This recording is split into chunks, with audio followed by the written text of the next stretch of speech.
Hello, Barmy Badger Army. Hope you're all well, guys. Welcome to the show.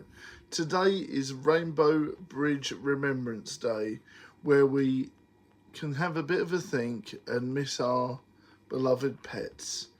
Now, don't know if you guys know this. You probably will. If you're a follower of the show, you'll know this, but I've always been a cat dad.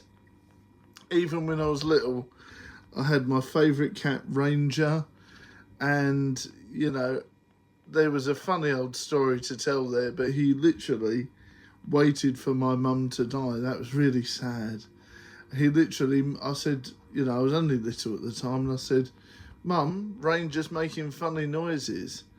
And he literally was in this little cardboard box. It was only the 80s at the time, with his toys, and we were spoon feeding him and everything.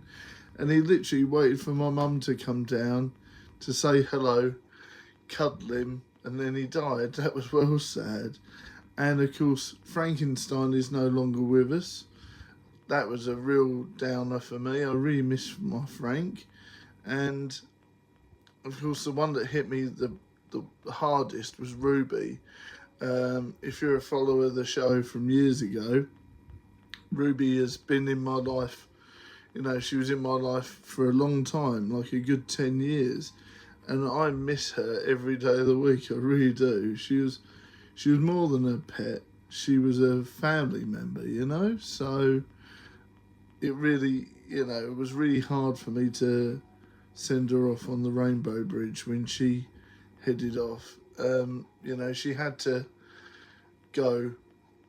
She was really ill and stuff, so it was really upsetting for me, to have to hold her in my arms while they did all the injections and stuff. That was really sad, but she wasn't well, so